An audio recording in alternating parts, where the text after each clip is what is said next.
got married. Yes. So I'm gonna tell you something. When somebody has standards, a standard to me is like a must do.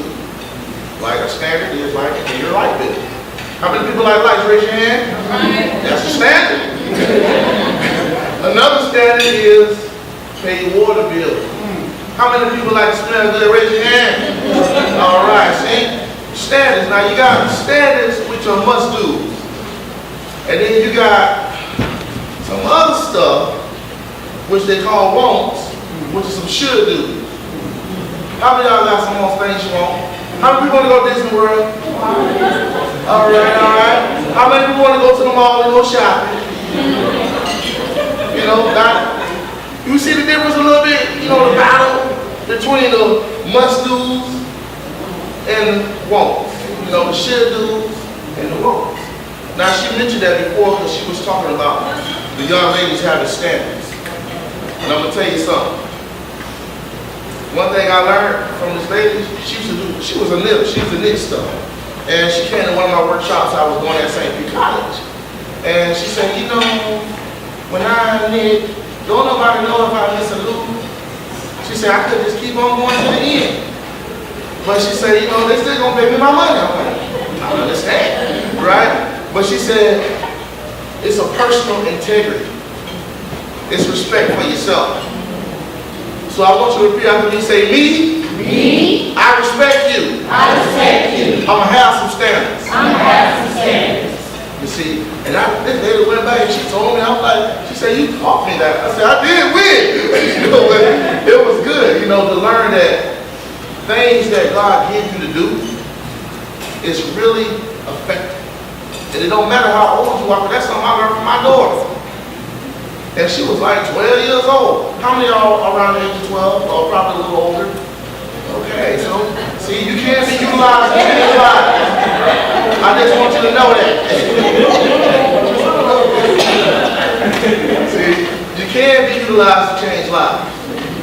Now, tonight, well, this afternoon, it ain't dark yet. Street lights ain't on, so I'm gonna say this afternoon. This afternoon, we're gonna talk about royal communication. Look to your neighbor, say, think like royalty. Think like royalty. Speak like royalty. Speak like royalty. Act like royalty. Act like royalty. Those are three things that we're going to be focusing on this afternoon. If that's okay, can I get a showing up? Showing up. All right, all right. See, I got sleep apnea, y'all, and I'm like, you know what I'm saying? I'm like, oh, Lord, no problem. No, I don't drop on it, so that's why I got to do a little bit of talking. Y'all talk back, and I'll talk, and we'll talk, you know, a little CB going on. All right, all right. Now, by the show of hands, who is defined by where they live at? Who let they live, their location define them? Raise your hand. That's good. I'm going to tell you why. Because a lot of funds and different programs that the city have, they do it based upon location. They talk about poverty. They talk about crime is based upon where you live at.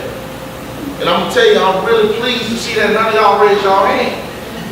Because I believe that y'all allow your choices to define you, right? So if you allow your choices to define you, please put your hand up like y'all on some deodorant. Yeah. Be sure.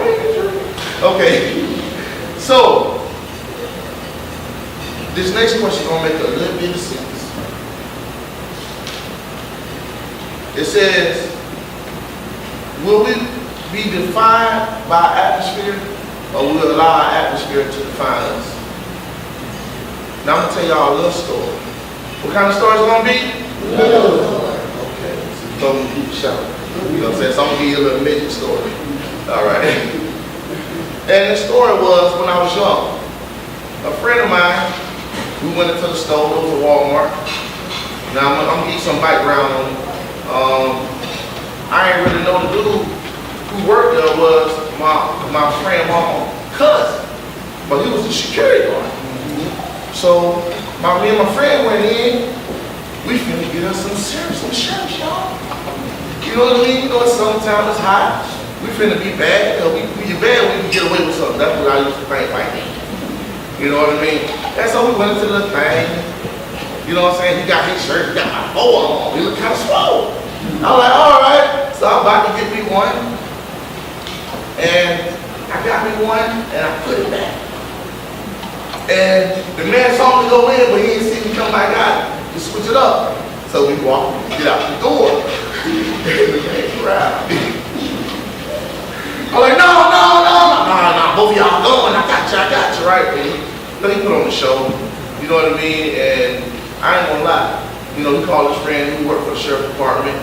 And because I allowed my atmosphere, my friends, I was trying to prove something to my friends. I allowed my atmosphere to encourage me to do something that was kind of stupid. You know, but I was protected because I didn't even know. But I found out later on. You know what I mean? When the Mercy and the Grace, and they sit down with the manager and everybody else, they said, this is what we gonna do. You can't come back to the store no more. You know, for me and my little friend, because we did it together. And I didn't do nothing. But my friend who I was with did something. So I got his whoop. You know, and it changed my life. Because I was like, man, can't steal that no more. You know, and that's when I made up my mind that I'm gonna start evaluating the kind of friends I have. How many of y'all got friends that help y'all with your choices? Raise your hand. Okay. Now, what's Marcus? What's his name? Marcus? Marquise. What was the name of that song you were singing? Never would have made it. I'm gonna tell you something. I realized that I need friends that I can say I never would have made it without. You know, I learned to be able to identify what a friend is pouring into my life. You know, by show of hands, how many people evaluate what their friends doing for them? That's good. And if you're not, it's okay to start. You know, because you have to realize that, you know what, if this friend is good for me, they're going to help me get to the next level. Now, if you want to get to the next level with your dreams, with your goals, say, I'm on my way. I'm on my way. That's right. You got to tell yourself that when you're moving with your friends and you're politicking and you're having fun, as long as they're doing something that's good, that's going to get you a good reward. By show of hands, how many people like rewards? Okay. Now, that story I told, I got a reward. It wasn't when I wanted it. There was a reward. And I was like, I had to evaluate it. I had to say, you know what? Do I really want this? More in my life. And I said, no. Because my mama would me, my daddy would me, my grandma would me, my uncle would me, the neighbor would me. And it's like, everybody like, oh, D, you ain't gonna do that no more. No. But I received extra encouragement to help me to evaluate how I get down and do what I do. Now, nowadays, y'all got like way worse, because like the police don't even talk to y'all. I know the city trying to work on that to make sure that it's a better dialogue between the citizens and the police department. You know, because they're scared, and then the people who get ready to get pulled up by the police scared. And you got two scared people in the situation. You know, that's dangerous. And so, I want to encourage us to realize that, you know what, when you get calm and you communicate clearly, people can understand what your motives are. That makes sense on top of the head? Okay. So, when you're trying to think like royalty, you have to always evaluate your thoughts and ask yourself, is this a certainty that I'm moving off of? Is it certain that it's going to get me to where I'm trying to go? Is it certain that it's going to reflect that I'm a king or a queen? Now, if you believe you're a queen, raise your hand and say, I'm a queen. I'm a king. If you're a king, raise both your hands and say, I'm a king. That's right. Now, see, I want you to realize, and it's good to celebrate your choices. You know, because if you don't celebrate them, you ain't going to really realize how valuable that choice was. You know, and you need to realize that, like, by showing how many people choose to go to school. How many people choosing to go to school?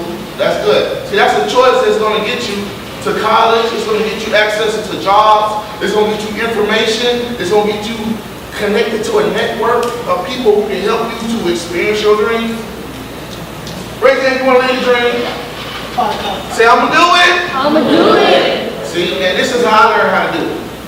It's a thing called a winning team. Now, I learned my winning team is composed of 3 people. Now, the first person is my friend. Now, since we're talking about thinking like royalty, let me give you a little definition I found of royalty. It says, I posed this question and I was like, well, what is royalty? What does it mean? And then when I did a little research, it came up with blood, and then it came up with status. And a lot of us really can't trace back our bloodline too far. And I ain't got a lot of time to do a genealogical, whatever you call it, genealogy, girl. but we don't have the time to do that. But we can focus on our status, right? Now, I looked up the word status, and it says standing, your rank in your position, your social position. So you got a physical position, and you got a social position. One you got on your own, when you doing your thing, when people watching you, they might say, oh, I saw your granddaughter over there, she was talking to her little